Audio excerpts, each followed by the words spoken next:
就想说你就陪他，你陪他个，好吧？我陪他，陪他把这个想说的，还是你看我吃你了，说跟你陪他个，年头现在晚年了。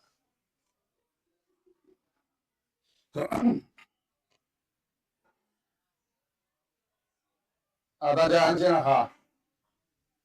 大家今天一天也辛苦了。上午一场讲座，下午一场呢就是给大家急速的补充这些红色文化和林状文化的营养。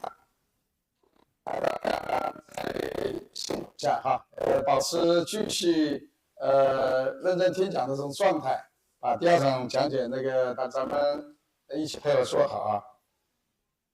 在聆听吴孟洲主任精彩讲座后，相信大家对临川文化的主要内容及其人文精神有了更进一步的了解。第二场讲解，今天下午的第二场讲解，我们将继续深入临川文化的深层机理，探寻其形成环胜的历史脉络与独特特色。我们荣幸地邀请到东华理工大学教授、赣州学院特聘教授、临川文化研究中心首席专家黄振林教授为我们带来临川文化的形成、繁盛及其特色专题讲座。黄振林教授是江西省高校中青年学科带头人，同时担任国家社科基金项目通讯评审与鉴定专家、江西省非物质文化遗产保护工作专家委员会委员。作为戏剧史学者，他随着成就斐然，主持完成了国家社科基金项目3项、教育部人文社会科学项目1项，出版了《临川地方戏剧史》、《宜黄腔流变史》等8部学术专著，在文艺研究、文学遗产等重要刊物发表学术论文80余篇，多篇被新华文摘等权威刊物全文转载和转载。黄振林教授，并且他的学生也特别多。今天我们在这里给爆个料，在我们局里呢，严俊章还有刘永华都是他的弟子，带出了很多优秀的学生哈。黄教授在临川文化领域深耕多年，学术造诣深厚，相信他的分享会为我们带来新的认识视角。好，掌声有请黄教授开讲。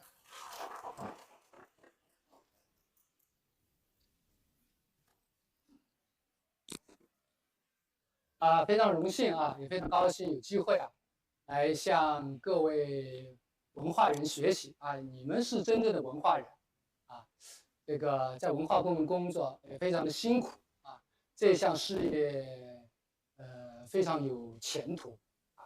这个刚刚吴主任对临川文化的内容和他的人文精神做了非常好的分享啊，我也是向吴主任学习啊。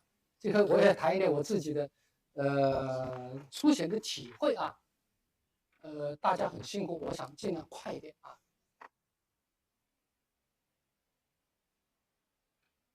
啊。我从这3个方面想3个问题啊。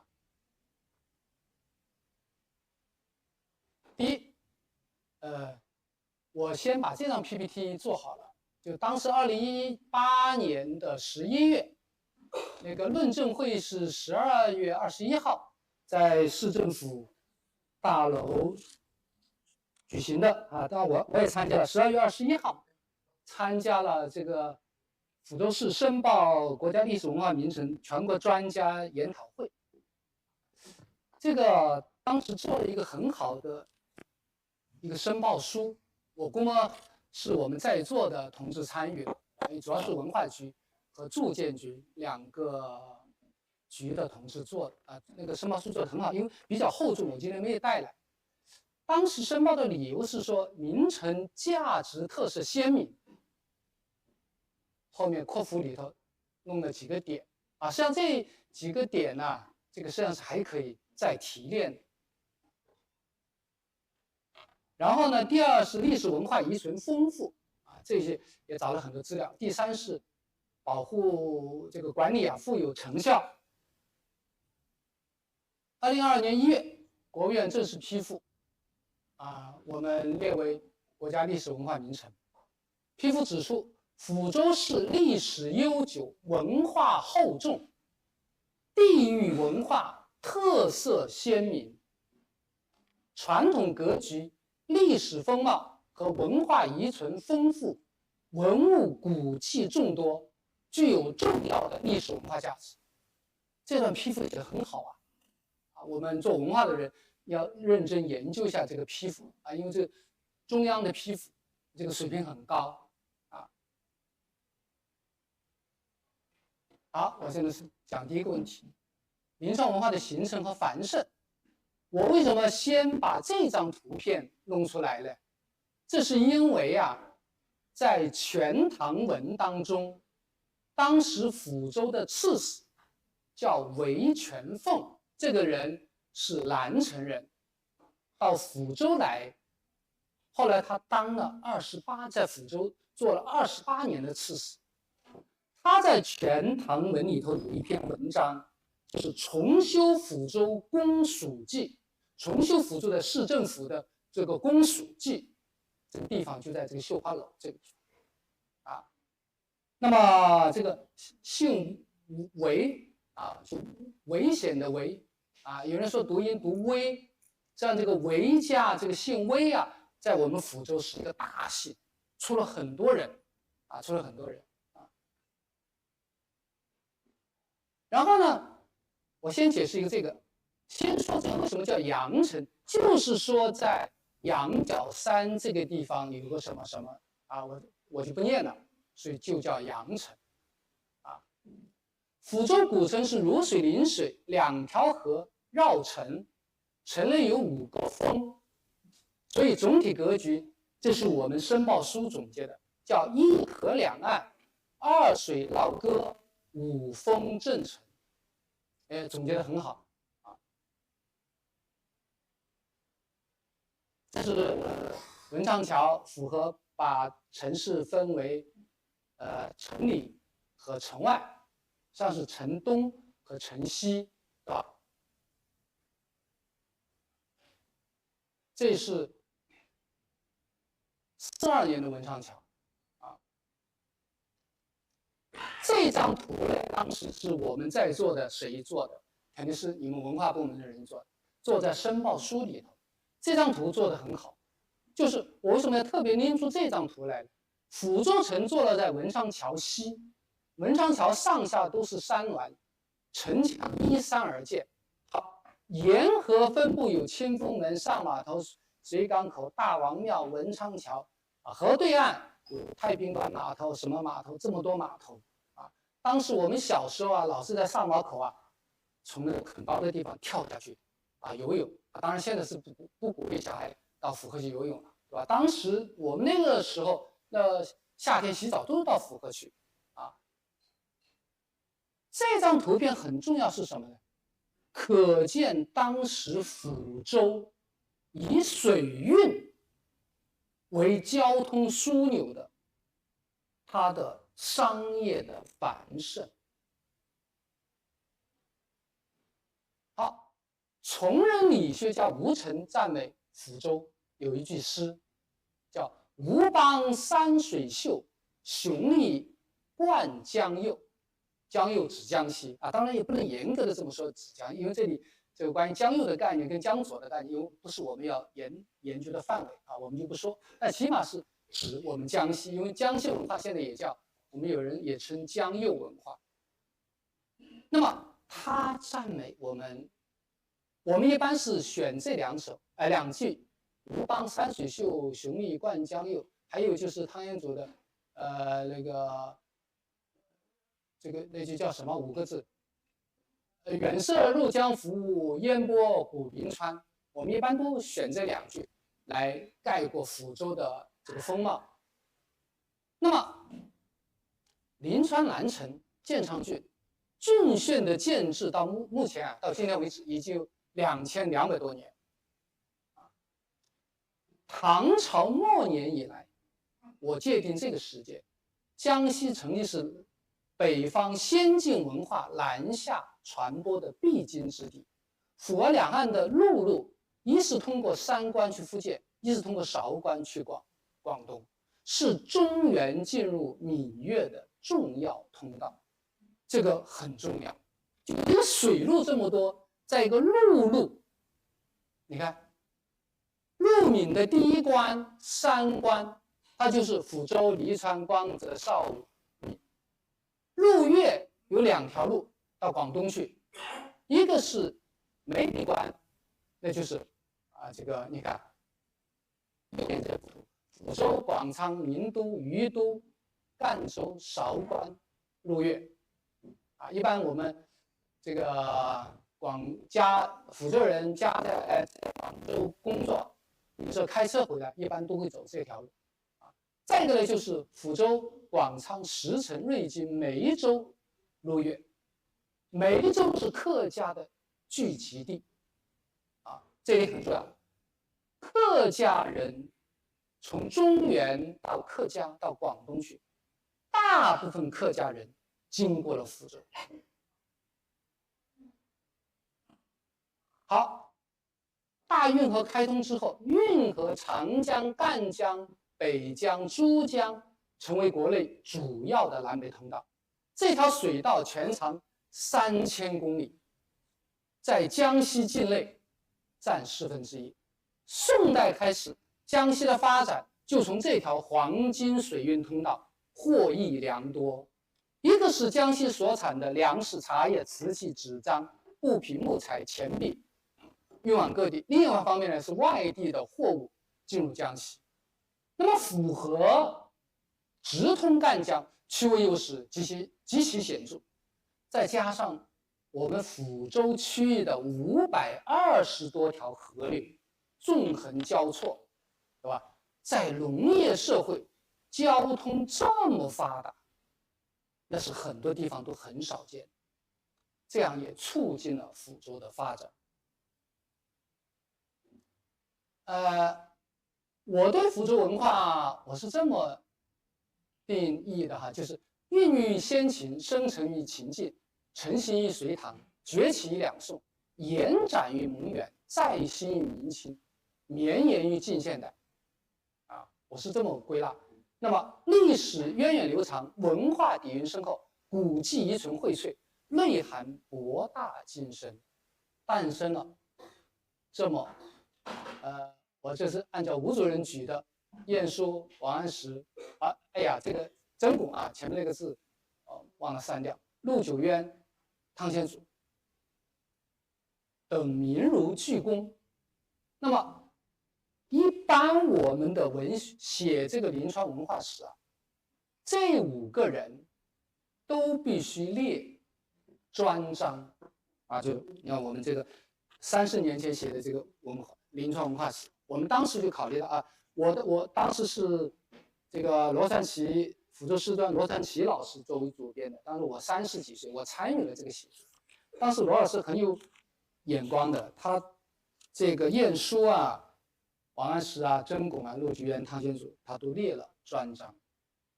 我们去年赣东学院编的一本《走进文化腐蚀》，我们也列了专章。现在看来，光列这5个人还不够，还有一个重要的人物要列，就是崇祯的吴承，甚至崇祯的余吉都有可能要列专章。我们文化的研究现在进步了我下面会说这个事情。好，从北宋开始，抚州作为区域性的文化特色逐渐形成。就抚州文化它的勃兴是从什么时候开始呢？是从北宋，就突然一下非常的崛起。我们用了崛起，文化的崛起。这个为什么在北宋？待会我今天要解释这个问题，就为什么是北宋崛起呢？又不是南宋，又不是元，又不是明，为什么是宋代突然一下崛起呢？你有什么依据呢？黄老师，对吧？我举一个简单的依据，就是《全唐文》。现在我们《全唐文》唐代的文，《全唐文》，它收录抚州籍的文人写的文章，包括像杨志坚、骆史、颜真卿、韦全讽等等这样一些人，不到30篇，就《全唐文》。但是全宋文收录抚州籍整个我们这个大福州，你说有多少篇？现在还没有完整统计过来。但是我告诉你一些数据，全宋文收录这王安石的将近1500篇，收录曾巩的780多篇，就这2个人就2000多篇，还有什么王安礼他的弟弟300多篇，王安国他的儿子王庞，对吧？谢毅、谢戈、汪格、曾巩、曾布、曾兆，就王家、曾家这2家，恐怕都有，加起来都有将近3000篇。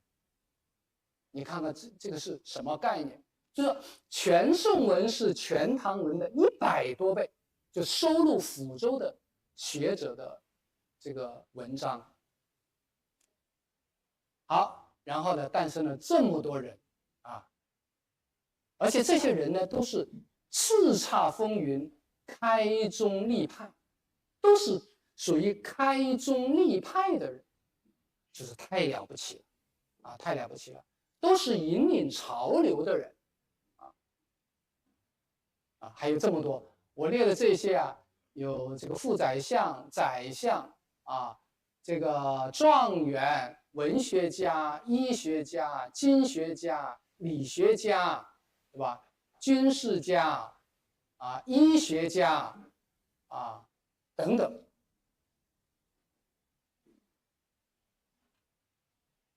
可以说，抚州文化，我们临床文化在哲学、教育、科举、文学、史学、经学、地理、经济、农商、商邦、艺术、戏曲等等这些方面都有过杰出的成就。我列的这些啊，我觉得每一个地方都可以写一部厚重的历史。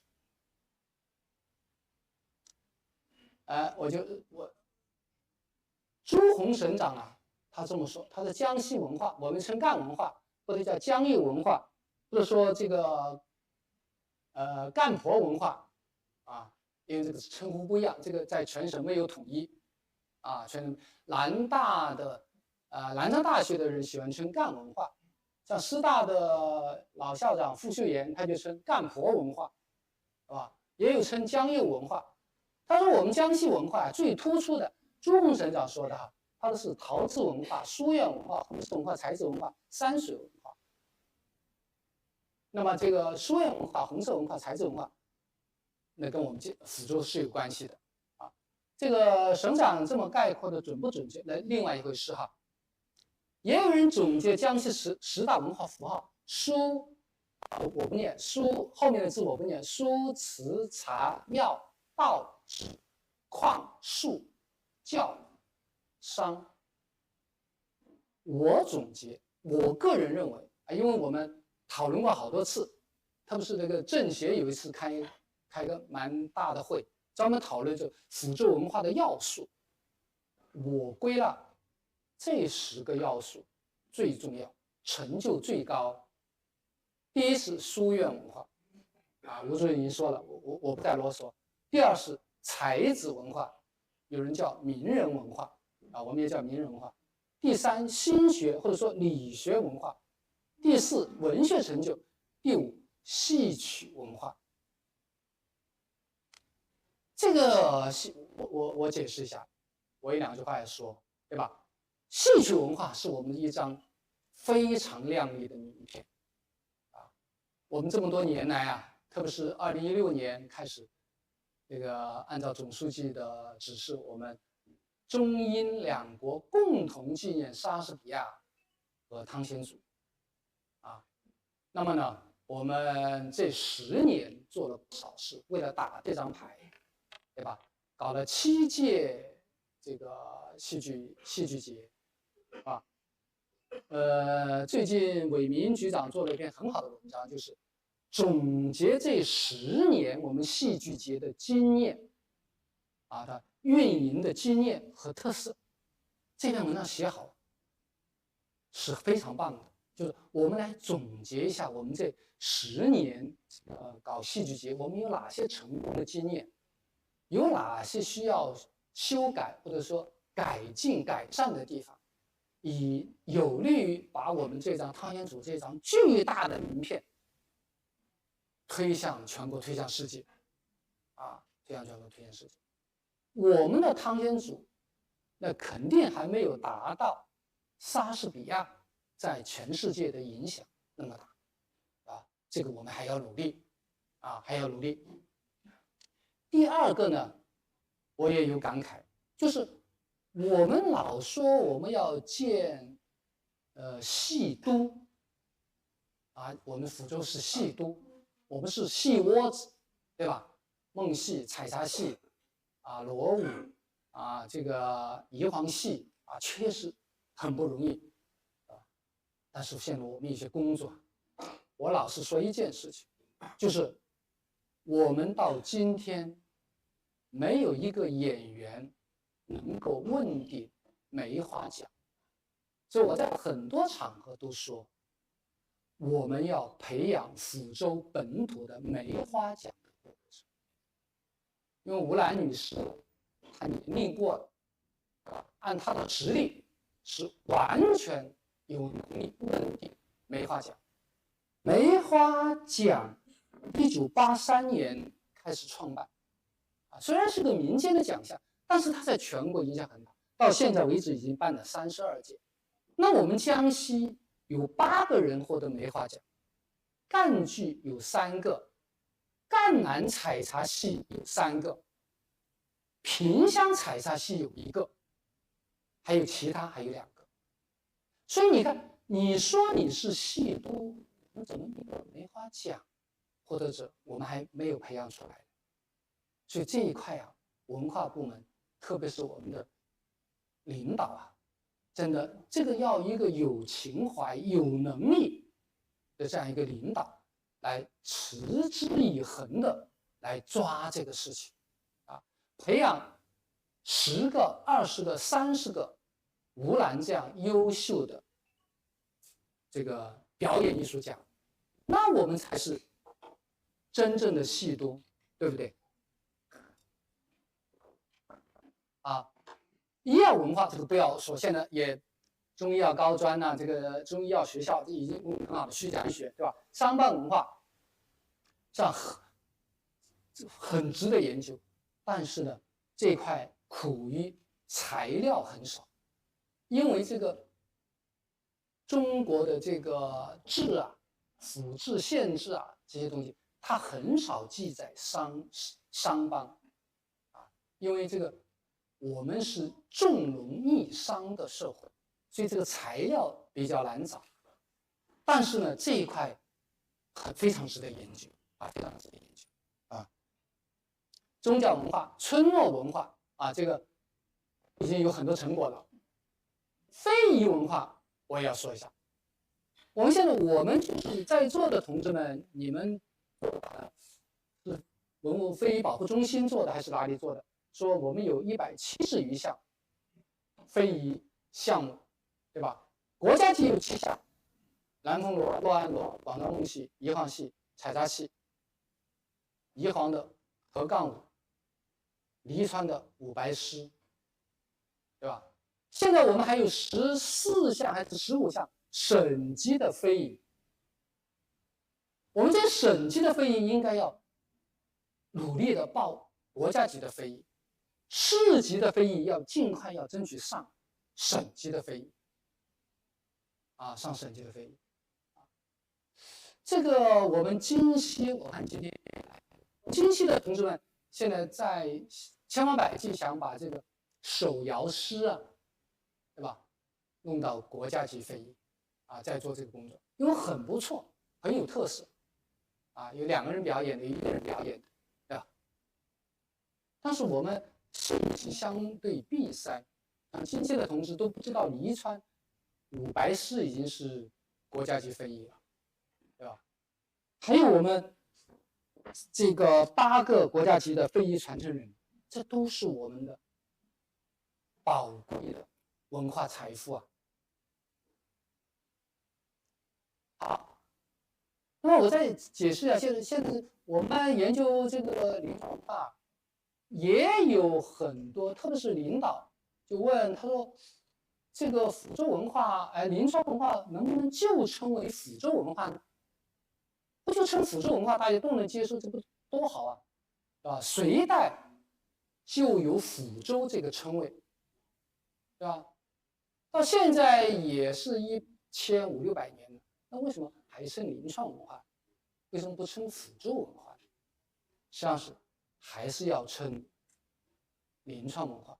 一个呢，就是临川历来都是赣东政治、经济和文化的中心，对吧？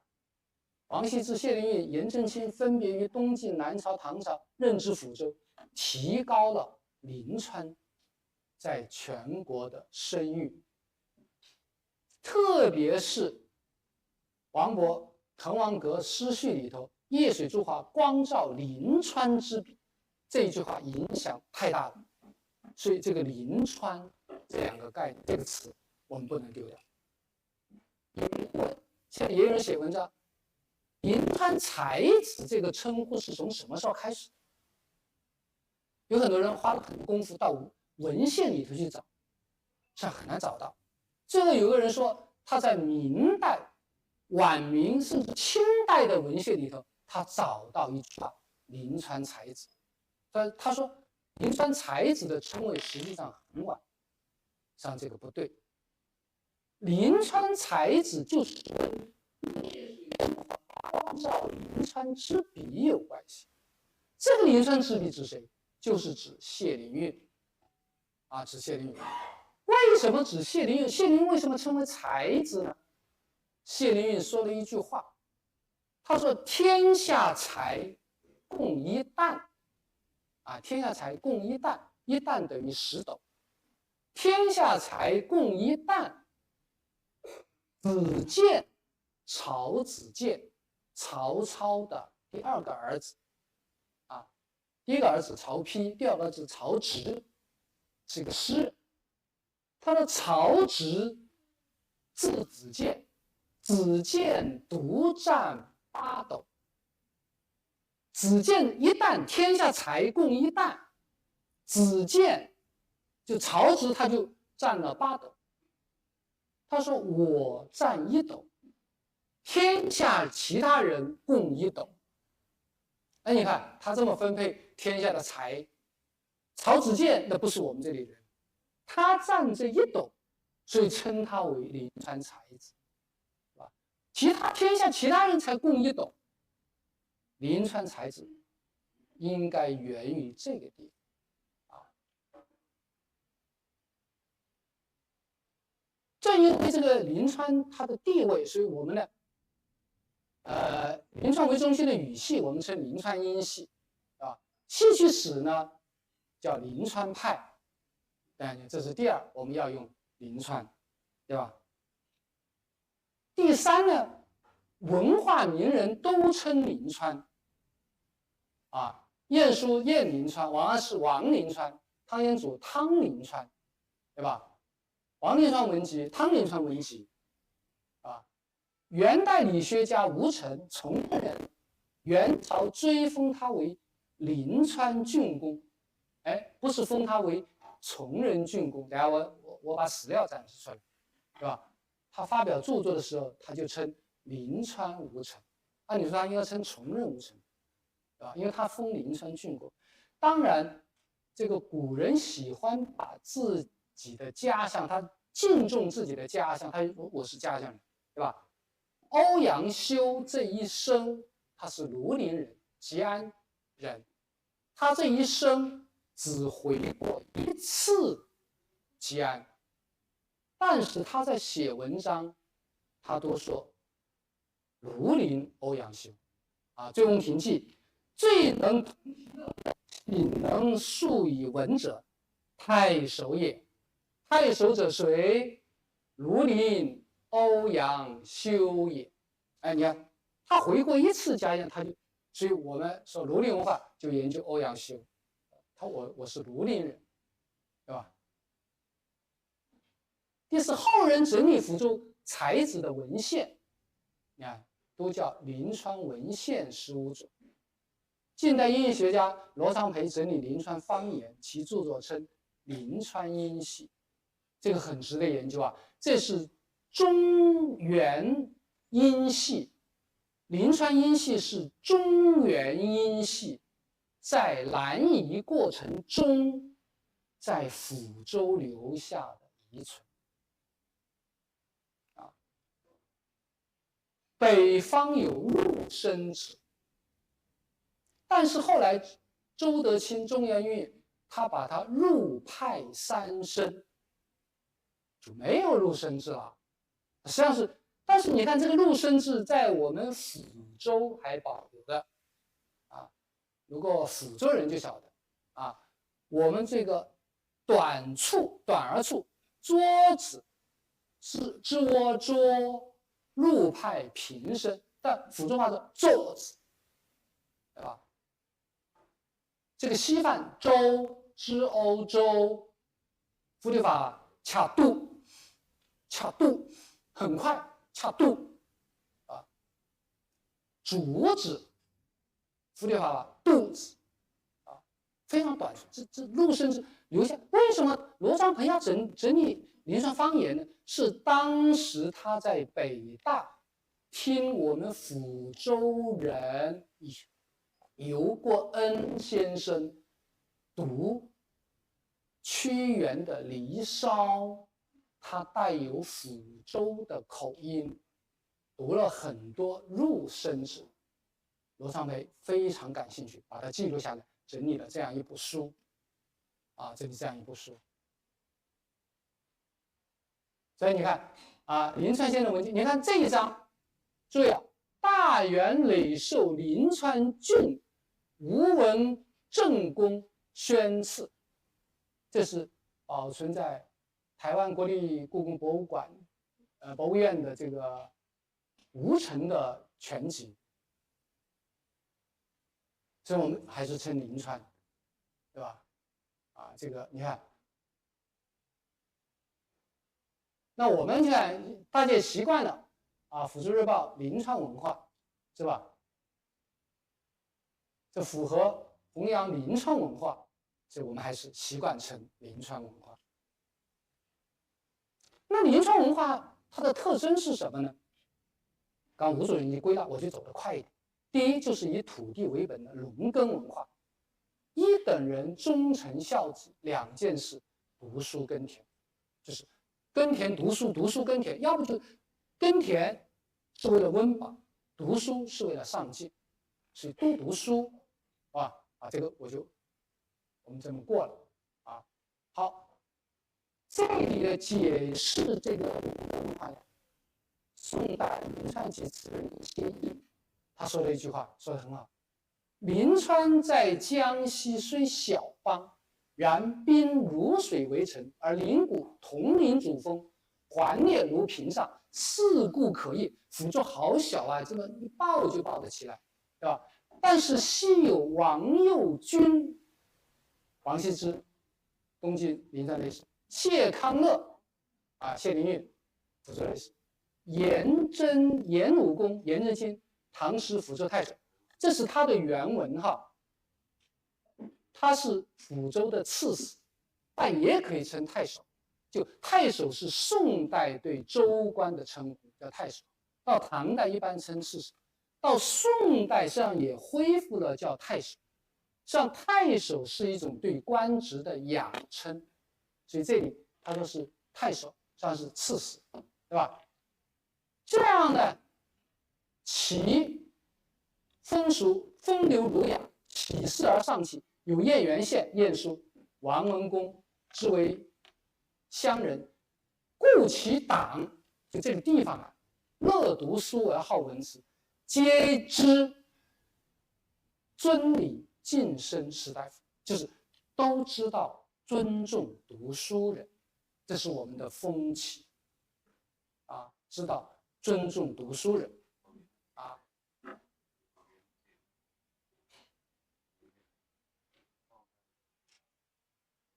第二呢，就是教育文化教育文化这个吴主任也说了这个我就不说了你看，这是宋代全国一共720所书院，江西有224所，抚州当时在北宋有将近40所，是吧？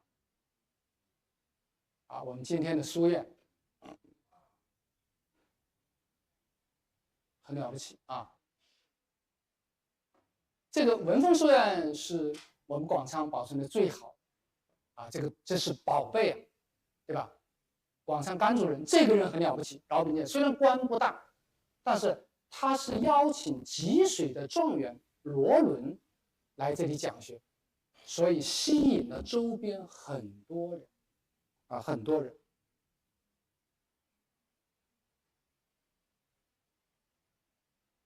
第三呢，就是我们的才子文化啊，才子文化。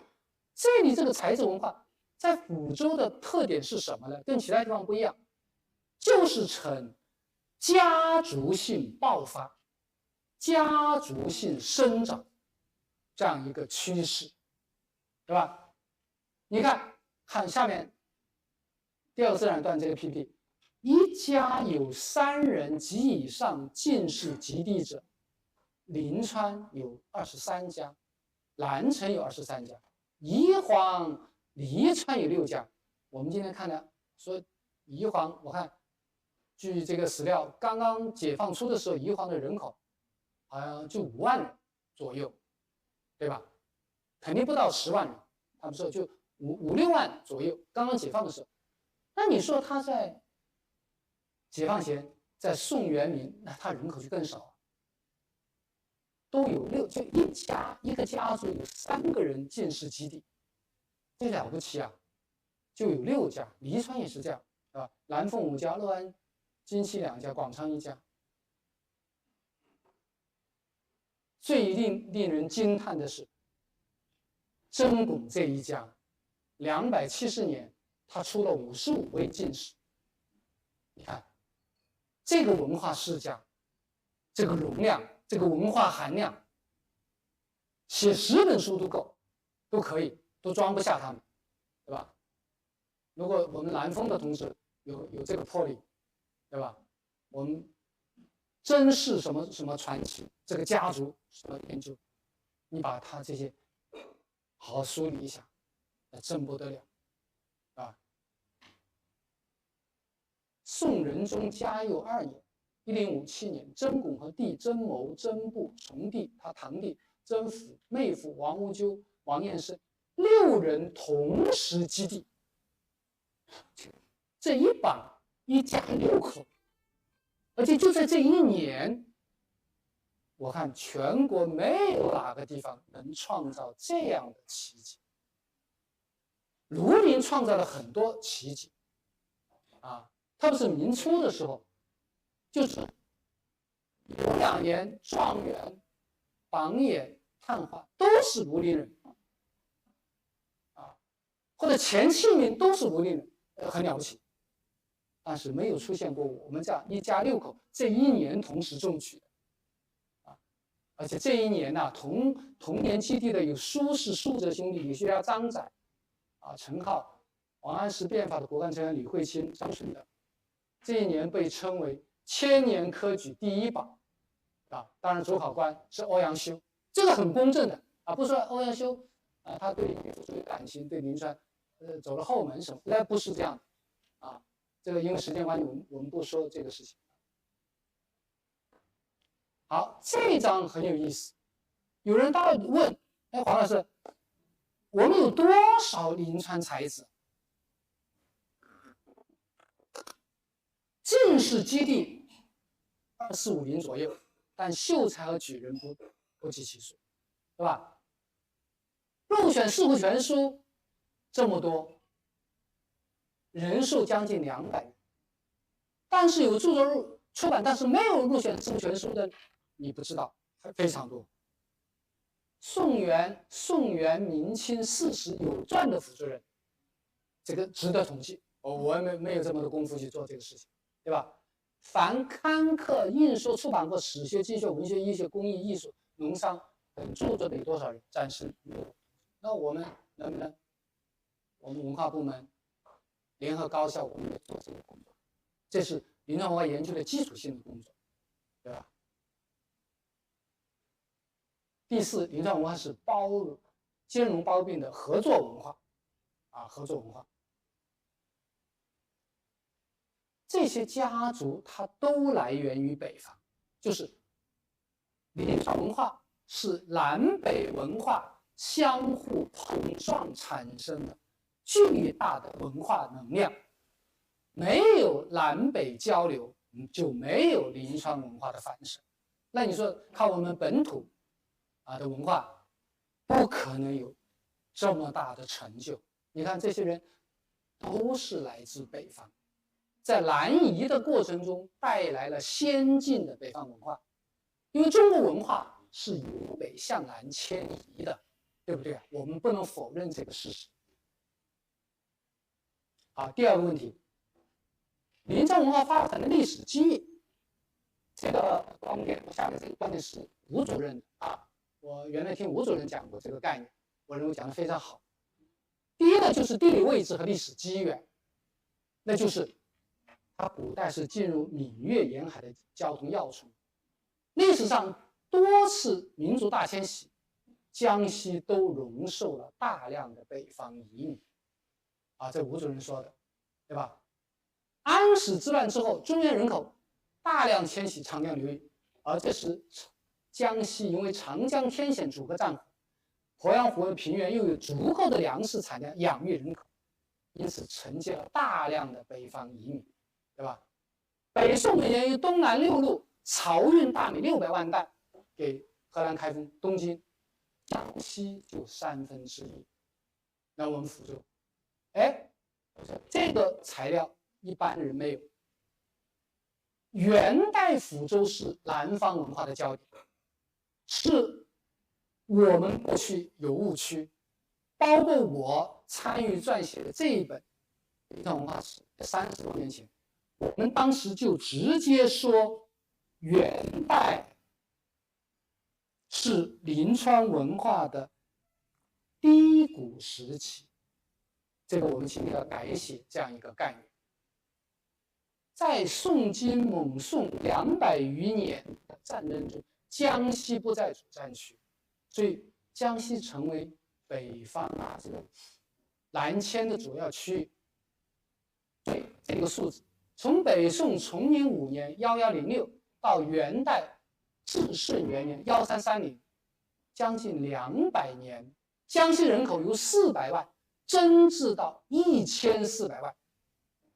就是江西是首先过1000万人口的省份那个时候叫路，是吧？抚州人口这个时候增长100多万，人口众多，财税丰厚，江西也成为忽必烈元世祖他一系列忠王勋旧主要的封赏地。当然，封赏主要是在封城，但是这个有一个故事。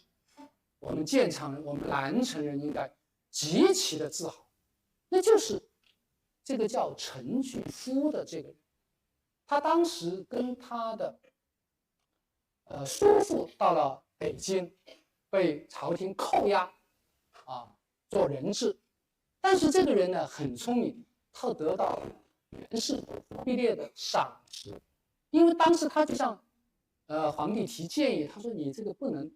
南方你不能忽略南方，对吧？因为过去派到南方来治理的都是元人都是蒙古人，或者是一些水平很低的官吏，所以南方江南治理的很乱，他就建议这个忽必烈。忽必烈是一个有雄才大略，而且心胸十分宽广的皇帝。我们现在讲民族融合文明互鉴对吧？他就委托他江南访贤，这个太了不起了，这个可以写成电影。然后呢，他推动南方文人北上做官，非常。然后他推荐了吴承给皇帝讲课，帝王师，所以吴承是元代文化的第一代领袖。他老了之后呢，他带动了像于吉成为文坛领袖，他老了退休回到从人之后呢，是我们丰城的一个叫杰西斯的人作为第2代文坛领袖。杰西斯退下来了之后，是为数金星人为数作为文坛领袖，这个太了不起啊，太了不起了！这一条江啊，我们这个赣江很有意思，就是中国的水路都是，我们中国的地貌是西高东低，对吧？青藏高原最高啊，4000多米，到上海就是水平线就0，所有的大部分的水都是从西往东流，就是西东走向。但是我们的赣江，它是南北走向。这样一来，北方人下来，你看就直接到南方了，啊，就直接到南方，对吧？你看他到福建，你看就这么走，对吧？你看到这个广东往那边走，对吧？你看这条水系很重要。这个黎川这个地方，我也是祖籍福建，是我的祖先从福建到我们江西来做生意，然后就从黎川过来，对吧？第2呢就是先进文化的浸润，这个我就不多说啊。第3呢，领军人物的榜样和带领作用，是吧？就是这些文化世家，这些望族，这些文化世家助推了当地的文化的兴盛。当然还有其他的人，比如说重要的商贾重要的仕宦对吧？还有像南城的这个藩王开明的绅士宗教的领袖社会精英，各行各业的领军人物，共同助推了抚州的发展。当然还有很多外地来抚州为官的人，为抚州做了很多好事。我们不能忘记这些人，对吧？王羲之、谢灵运、颜真卿、刘禹锡、白居易文天祥、韦陟，这些人都客居抚州、为官抚州、路过抚州等等，都为抚州的发展做过重要的贡献。第3个问题，做一个问题，林川文化的主要特色刚刚吴主任实际上是做了非常好的归纳我呢，我先说这3点。第一是繁盛的时间绵长，就是没有一个区域文化能够在抚州临川文化这样，它有这么从北宋崛起，它繁盛时间这么长。它崛起北宋，为什么崛起北宋？我等会儿第3个问题我就是解释这个为什么崛起北宋。它崛起北宋，北宋南宋达到高峰，但是它在2宋时期积蓄的能量，在元明清不断的被释放出。例如元代，我刚刚说的，元代就是一个特殊的时期。为什么呢？南宋是被蒙古铁骑最后灭亡的政权，这个时候，蒙古铁骑灭亡了南宋之后，南方很多文明都中断了，唯有临川才子却在南北文化融合中找到了自己的定位。这个陈举夫，是吧？他这个忽必烈委派他到江南访贤，他就动员江南的人到北京去做官他带的第1个人是赵孟頫，这个画家很了不起，请到赵孟頫等20多个江南名贤进京当官。当时陈举夫一行到达京城的时候，宫门已闭，客昏莫见，哐哐哐敲那个城门，人家都不开了。晚上一般城门不开的，对吧？然后呢，元世祖得到消息，就说今天晚上陈举夫会回来，他就没有睡觉，听说陈举夫回来了，马上起来。陈秀才来也，给我带了那么多有才干的人来，非常兴奋。这个晚上，皇帝啊，对吧？这么爱才，他带了20多个人，然后就不断的把江南人带到北方去做官，这就是交流文明互鉴，是吧？好，然后就推荐陈啊，76岁高龄，差点就要退休了，对吧？那还干什么？还到太平地首任金研讲官，就我们今天说叫帝王师，给帝王上课的。黄元受命，天降真儒啊，北有许衡，南有吴承。正因为有这2个人，所以恢弘治道，润色红叶，有以之师，斯文未上，景用方兴也。有许衡和吴承，我元代的文化就会兴旺发达呀，是这么高看我们这个吴承啊。还有这个虞吉，元仁宗对左右说：“他的儒者皆用，但俞伯生为显着。”虞吉啊，因为字伯生，我还没有重用他。那旁边有人就不满意，就说俞伯生久居京师，甚贫，又闭目，他眼睛，他能不能派他一个外任到外面去做官，让他便于就医？皇帝很生气，因俞伯生鲁辈不容也。就这样一个虞吉，你们都不能容。然后呢，帝用他衣食大典咸出其手，所有的国家的典籍全部交给虞吉来整理，由他过目才说了算。你看福州人这个分量，明代文化在明代成就也很高。我举2个例，一个就是风帆制度，对吧？这个南城这个我们要重视，这个地方了不起，对吧？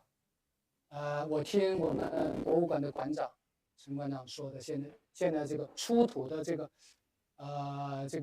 翼王府出土的这些东西啊，非常震撼，现在还在全国各地进行展览，这个应该做成一本书，做成一个精美的图册，对吧？作为我们福州的礼品书。我们虽然没有海昏侯，没有那么大的规模，没有那么大的影响，但这个也了不起啊，了不起啊，对吧？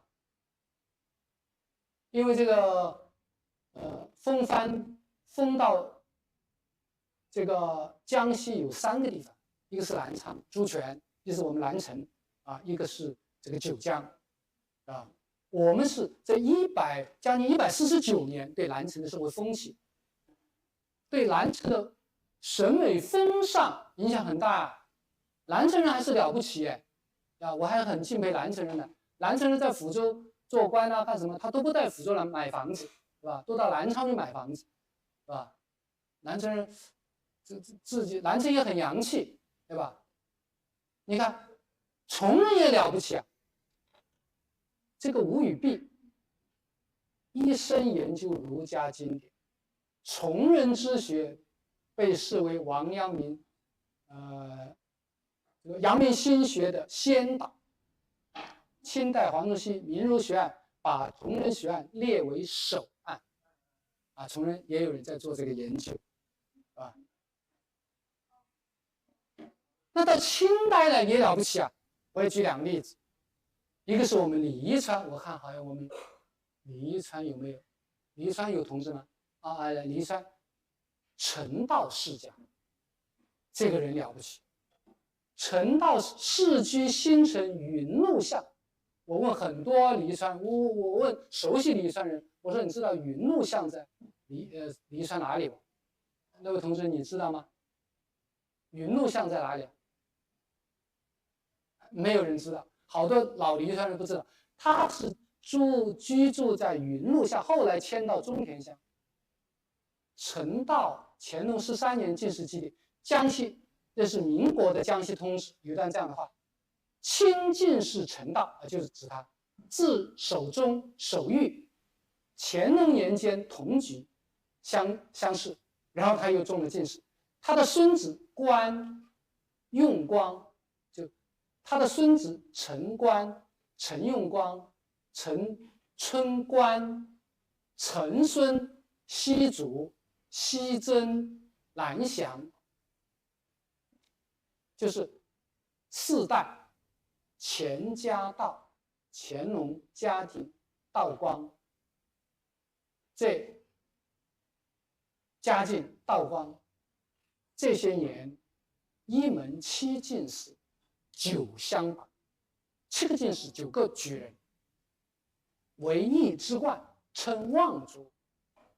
他说这个陈用光很了不起，是安徽桐城派领袖姚鼐的亲至弟子，是桐城派的重要传承人。抚州这个李福木塘路，因为当时我们有7条路是由抚州临川的名人，当时50年代还不懂这个大抚州的概念啊，洛斯路啊，这个啊木塘路就李木塘，金公路对吧？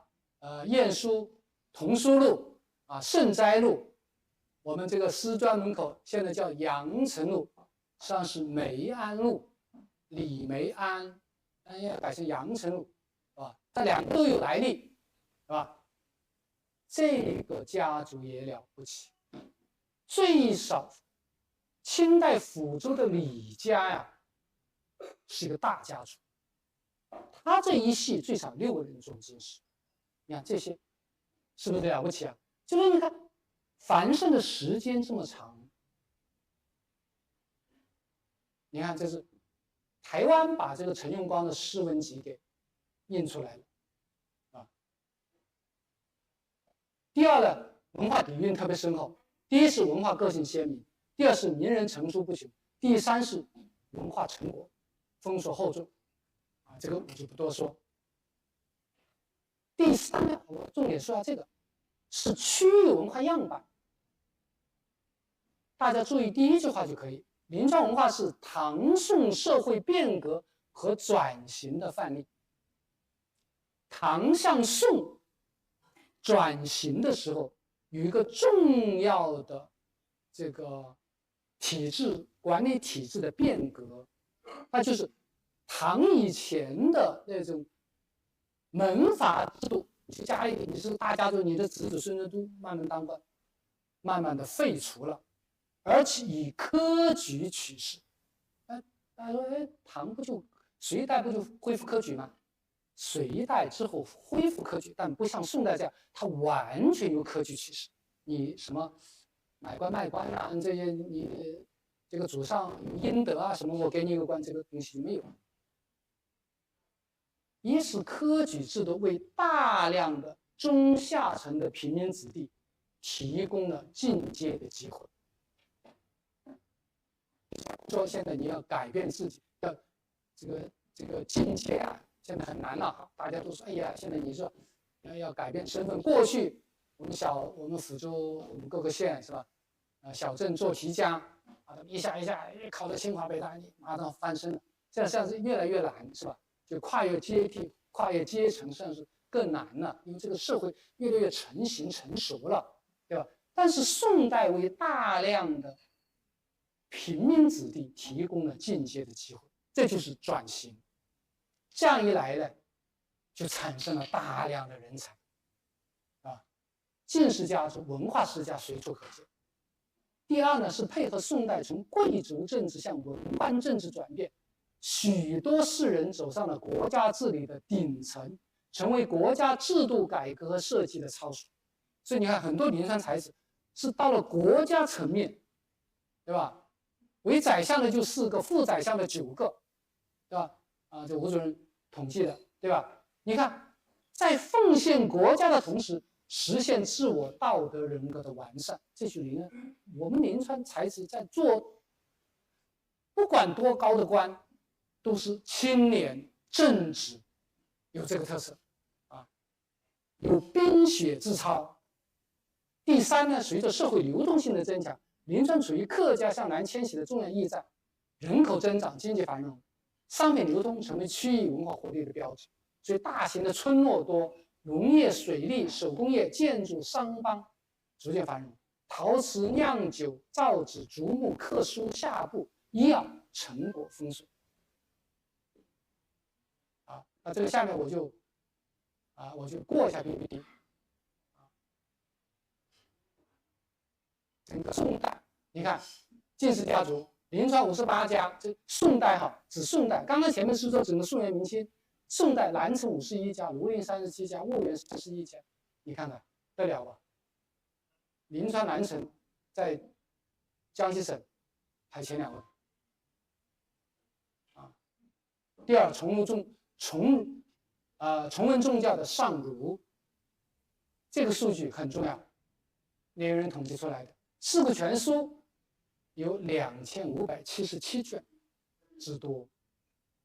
这些思想家、政治家、文学家、经学家，我们叫理学家、史学家、地理学家、经史学家、普遍学家、天文家、医学家、兵家、小说家、艺术家，临川才子很全面了，是多面手，对不对？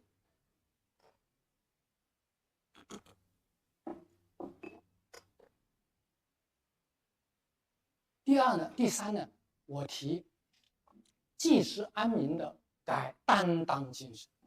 临川才子，有人说是改革精神，但我个人觉得，我觉得提担当精神更好。好，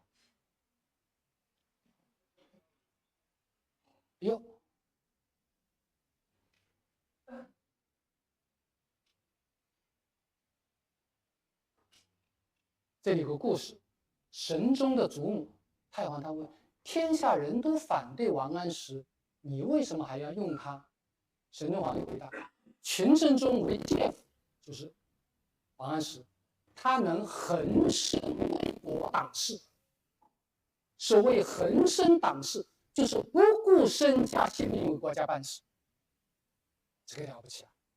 你看我下面举的这些，你看。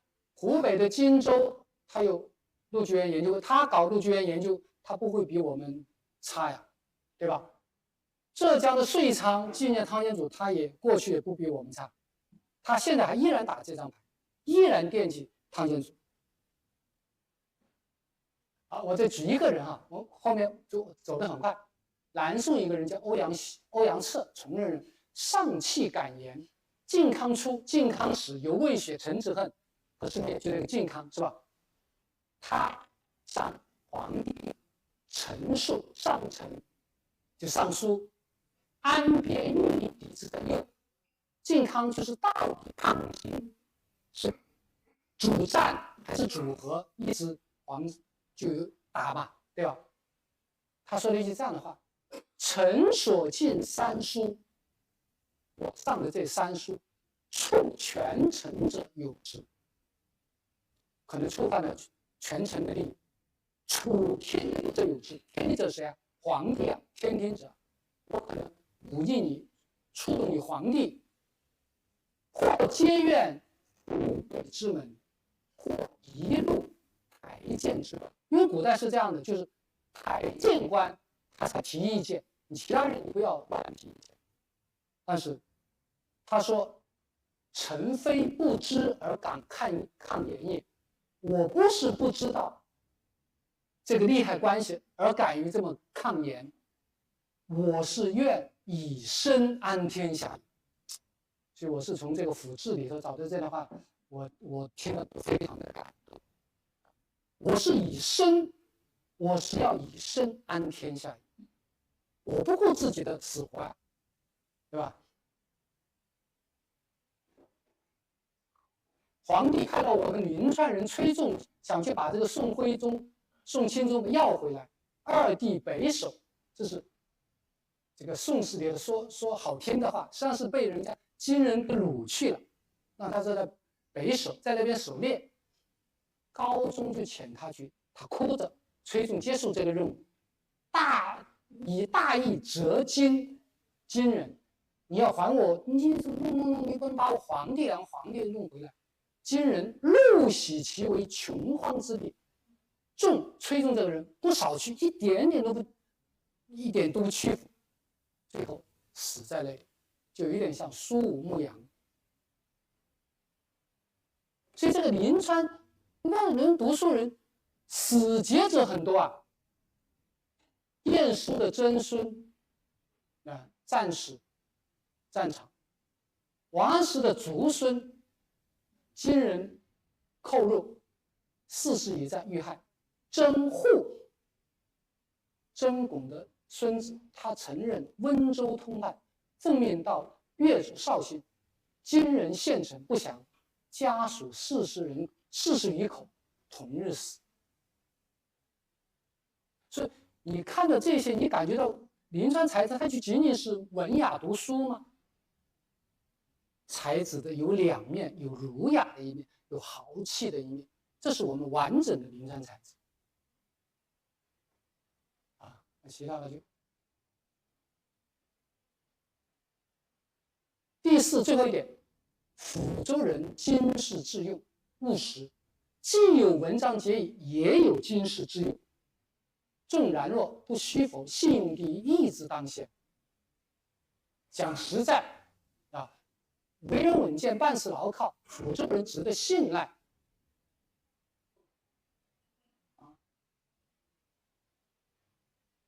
如果是做生意的、经商的义匠业精于勤，养济于身，是吧？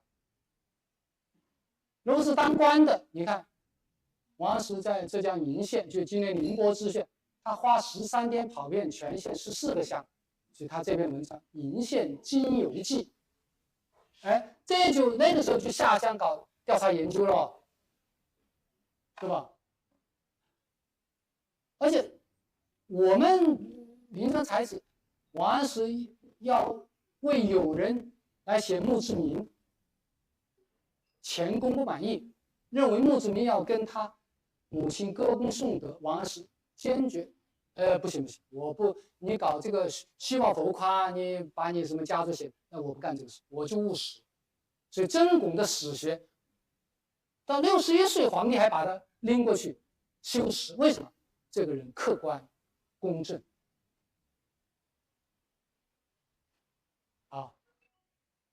总结传统文化需要慎终追远，更需要推陈出新。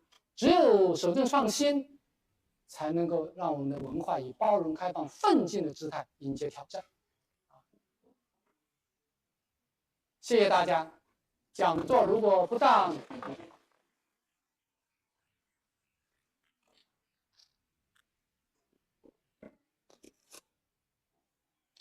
非常感谢黄教授的精彩分享。黄教授以其渊博的学识、清晰的脉络，为我们梳理了发展历程与鲜明特色，让我们对这片土地的文化底蕴有了更为立体、更为具象的深刻理解，对我们做好文化工作有了更清晰的方向和目标，有助于我们增强我们工作的主动性。让我们再次以热烈掌声感谢黄教授的精彩分享。各位同仁，今天全天的讲座即将接近尾声。从上午平六根带我们重温红色记忆，汲取精神力量，到下午国风署主任和黄川林院长为我们解码历史文化，品读人文精髓，在今天分享让我们欣赏了一场文化盛宴，也让我们对福州文化的红色根脉与人文灵魂有了更全面的把握。希望大家人以本自强，各为其机，将所学所识转化为推动工作的实际动力，在今后的工作中更好地传承红色基因，弘扬临川文化，让福州的文化魅力在新时代绽放出更加耀眼的光芒。最后，再次向精彩讲座的国风署主任黄川林教授表示最衷心的感谢，向积极参与本次活动的各位同仁表示诚挚的谢意。今天的福州红色文化临川文化知识讲座到此圆满结束。散会。